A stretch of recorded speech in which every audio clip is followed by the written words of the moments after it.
back to another episode of Not Your Average Fangirl. I'm your host, Addi, and today I am very, very excited because we are talking about all things dystopian. And if you know me, you know that I love dystopian books, movies, all of it. I love Hunger Games, I love Divergent, Maze Runner, Shatter Me.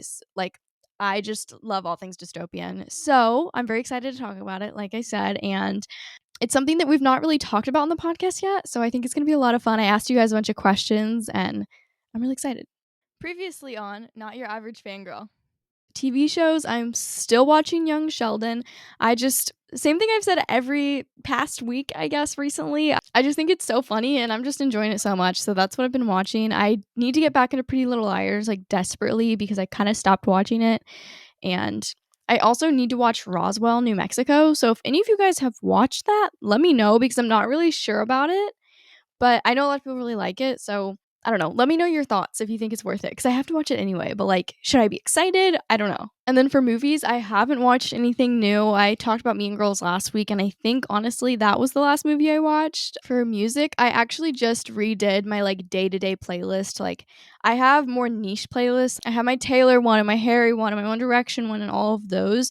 But I have one playlist that's just all my top songs at this exact moment, and it just really desperately needed a refresh, so I did that, and I've just been listening to it every day since I made it because it's literally perfect right now because it's all my top songs at this exact moment. So I've been listening to that on repeat. And moving on to books, I just started rereading the Inheritance Games because I read it for the first time back when it came out, and to be honest, I remember nothing about it, so I'm getting back into it. I'm already really enjoying it, especially after reading the Naturals series, which is by the same author, Jennifer Lynn Barnes. I love the Naturals so, so much. It's such a good world. I love the characters. I just love everything about it, and I can already see her writing kind of peeking through in the Inheritance Games, so I'm very pumped. I'm on page 100 something, but I'll keep you guys updated next week. That's pretty much it for the previously on, kind of the same stuff I've been saying the last few weeks, but without further ado, let's get into today's episode. So first things first, I think I need to talk about how I got into dystopian books and movies and all of that. And I think, to be honest, it's kind of just something I've always loved. I remember reading Hunger Games when I was younger, and I remember watching the Hunger Games movies. I remember going to see them as they came out in theaters, and I just loved them so, so much. In 5th grade, me and my friend actually did one of our projects. You could do it off a movie or something. I don't remember the details too much, but we chose Hunger Games and we recreated one of the scenes.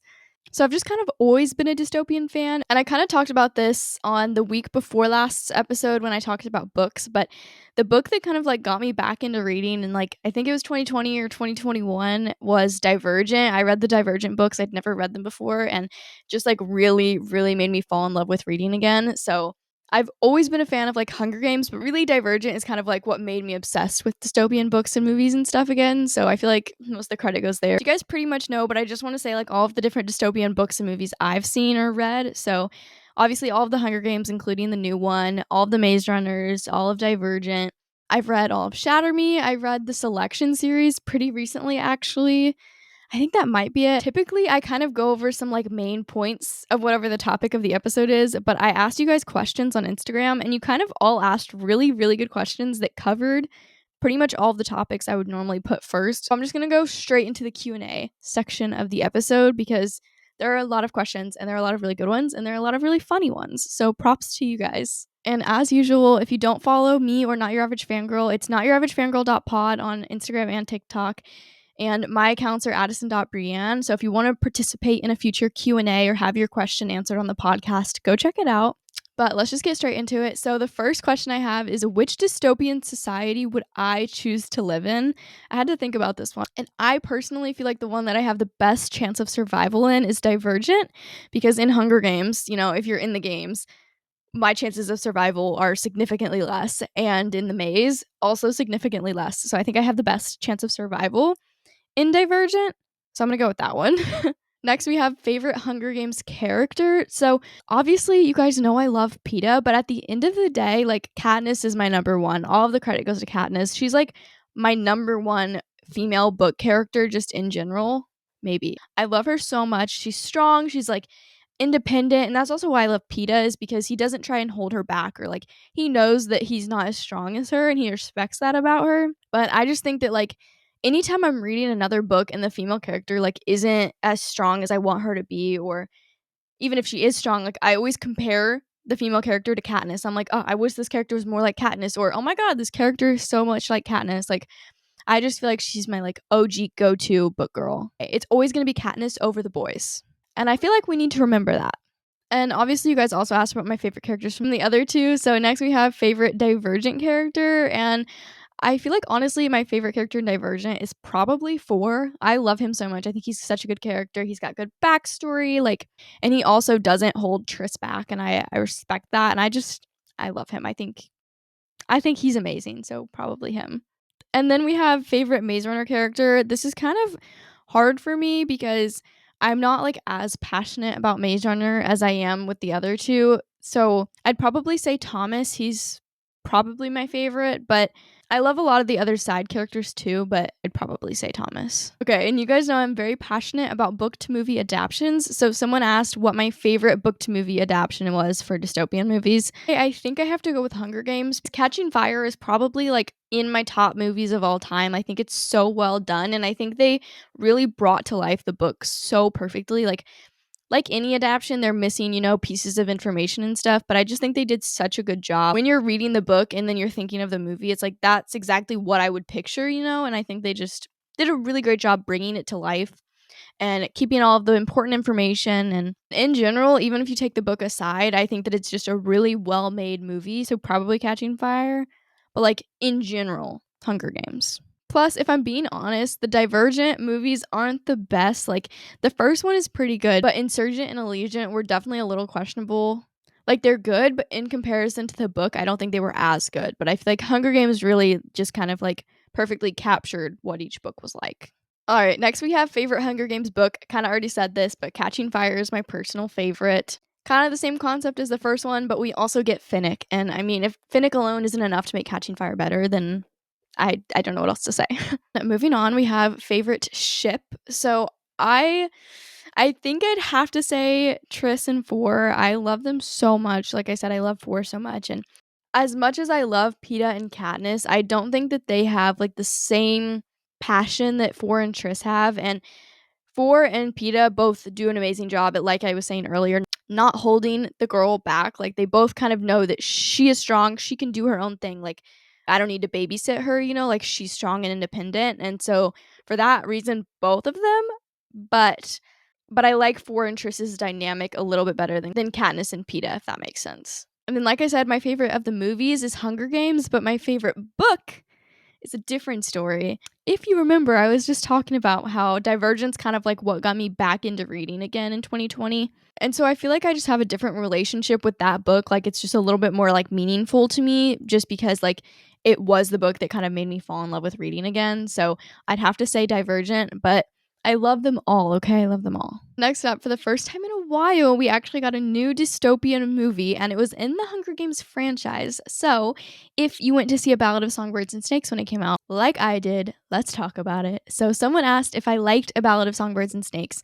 My answer is yes. I think it was so good. It really like made you feel like you were back like watching the Hunger Games again for the first time, and it's like to be able to recreate that feeling, like I swear I had goosebumps like half of the movie. But I do want to mention, like, the book I don't think is as good, and I think that the movie could have also been not as good. But let me explain. So in the book, the thing that I noticed that makes it not as good is the fact that like there's not the normal plot points. Like in a normal book, you like have like the build up and then you have the climax and then you have like the falling action or whatever, like all the plot points. You guys know them. You guys go to school, you know them. But in A Ballad of Songbirds and Snakes, you don't really like have that because it's like Snow and Lucy Greybeard, they meet, she goes to her games, like it's all that thing, and then afterward there's like a whole other like storyline that happens. But there's no like specific like height of it. Like I feel like it just doesn't hit those normal plot points, and so when you're reading the book, it kind of just feels like it's flat, like does that make sense? Like it's just it feels flat. But in the movie, I feel like they did just such a good job, and it just also recreated that feeling that you get from watching the Hunger Games for the first time, and so it kind of made up for it. And also it was just a really beautifully made movie, so that helped. But my final answer is that yes, I liked the movie, but I don't think that the book is the best. And then someone asked, do I prefer Peta or do I prefer Four? I don't know. I feel like it's so hard. Like every time I convince myself, I'm like, definitely Four. And then I'm like, No, but PETA. I can't forget about PETA. But like 4. But also PETA is like, like he's PETA, but then like 4 is well, he's 4. Yeah. I don't know, guys. It's too hard, okay? Like I've loved PETA for so long, but also 4 is just like so 4. Like he's just so 4. He's just if you get what I'm saying, you get what I'm saying, and if you don't get what I'm saying, I'm sorry, but like that's the best I've got for you. I can't pick right now. Okay, maybe one day I'll be able to, but today is not the day.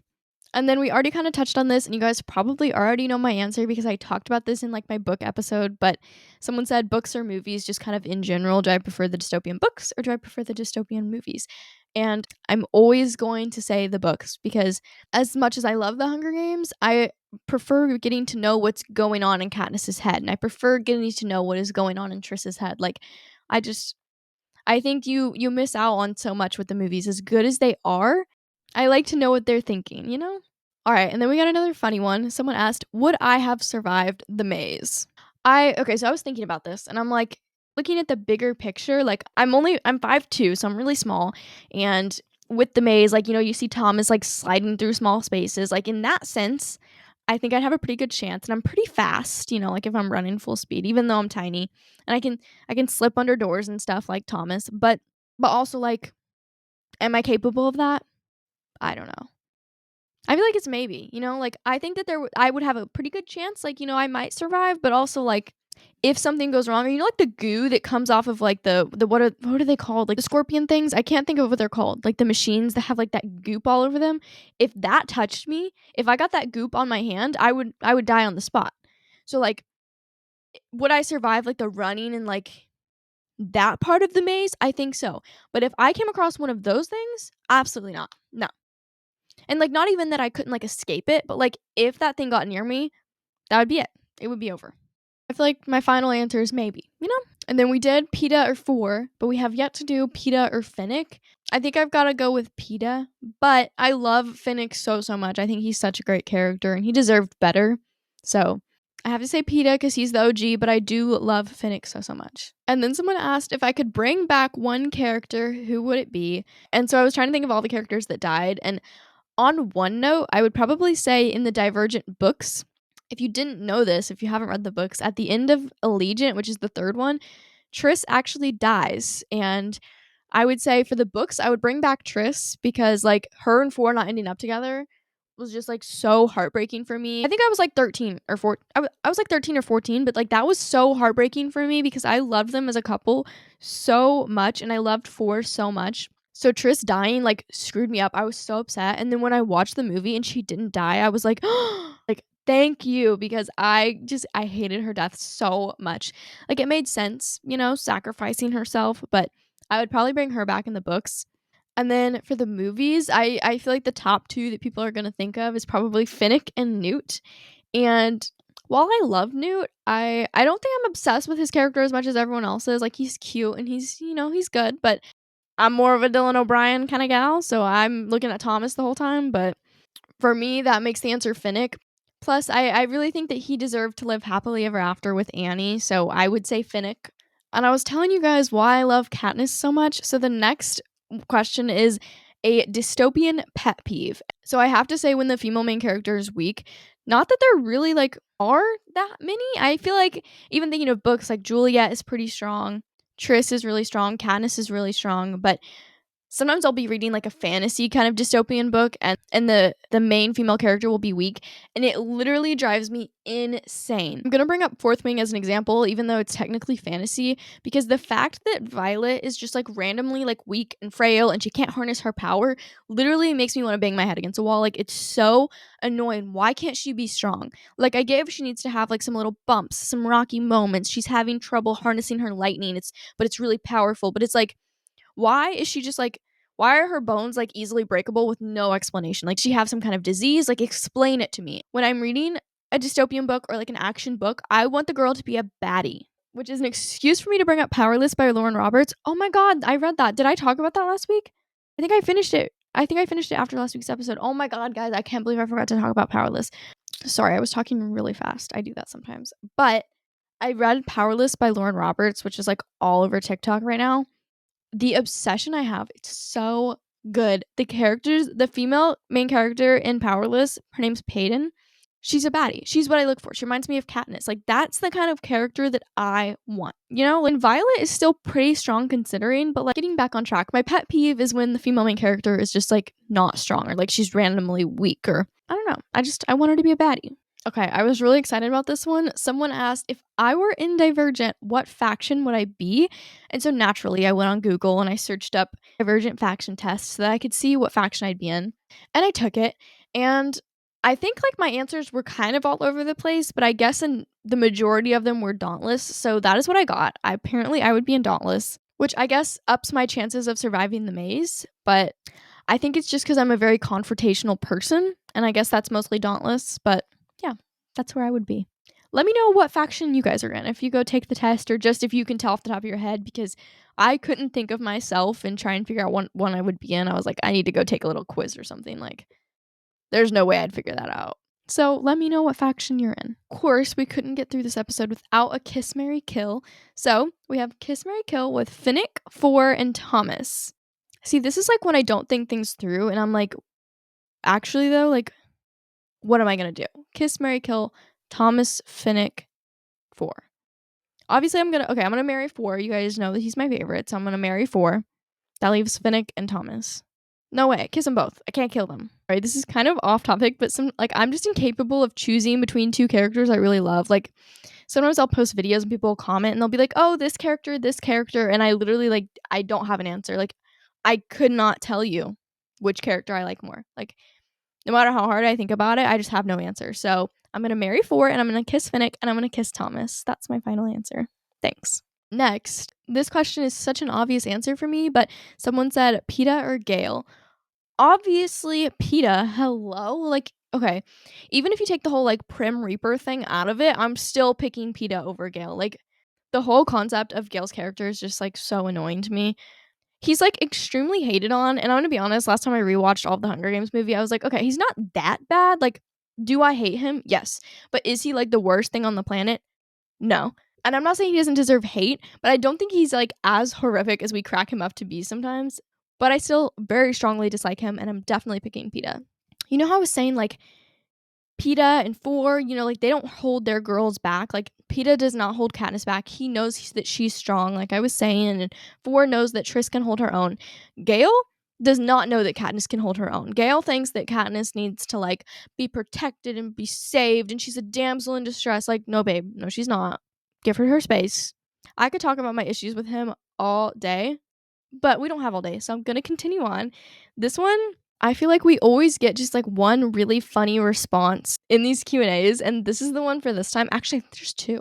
The first one though, this was like in quotations with no other comment. We just have Finnick O'Dare drinking water from the tree with a period. That's it. Need we say anything else? I don't think so. And then someone asked if I preferred Thomas or Newt, and I was kind of already talking about this. I prefer Thomas, and that's pretty much it. I kind of talked about it earlier. But next we have I read the selection? I have. I read the first 3 books, and I enjoyed it. Like, I finished it really quickly, I think. Like, all of them. I kind of, like, blew through them. But America is no Katniss. America is no Katniss at all. The amount of times that she questions herself makes me literally just so insane. Like, I almost DNF'd the series because I was like, I cannot stand her saying, oh, but does Max love me? One more time. Like I said, my biggest pet peeve. So America, definitely one of my least favorite dystopian female characters. But it was enjoyable. You know, like if you want to get that dystopian feeling again, it'll definitely do that for you. But it was like a 3 out of 5 star for me. And I know there's 2 more books after the main 3 that's like, I think it's their kid or something.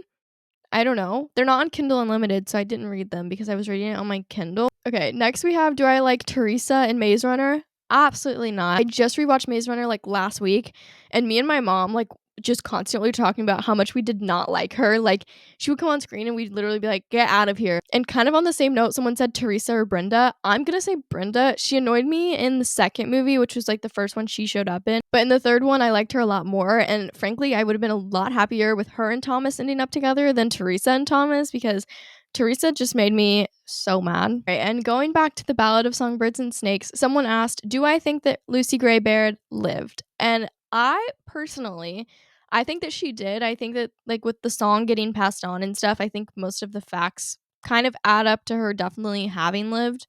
And I don't know if this is true or not, but I saw someone say, I haven't rewatched the movie since it came out, but I saw someone say that in the end when Snow is like running around the forest like with his gun and stuff, that when it shows the flash of Lucy Gray running by, she was wearing the rainbow dress that she wore for the games, which obviously at the time she wasn't wearing. So if that is true, if anyone knows, then I definitely think that means that Snow was hallucinating and that she definitely escaped long before he ran outside and started looking for her. But either way, I think that she lived personally. And lastly, the other funny one I was talking about, someone said, I don't even know where this came from, but someone said, "My friend thinks 4 is hot, so I slapped her." Am I wrong? If you slapped her because you don't think that 4 is hot, yes. But also, like, pause, you slapped her? What? That's all I have to say. So that is all the questions that you guys had for me about dystopian related things. Let me know if you guys want me to talk a little bit more about more dystopian things. Like, I could probably do individual episodes on Hunger Games. I could do an episode on Divergent. I could do an episode on Maze Runner alone. So if you want a more focused in episode like that, let me know because I would be happy to do it. But I hope you guys enjoyed listening to me talk about all things dystopian. I had a lot of fun and I think that's it. So I will see you all next week. Bye.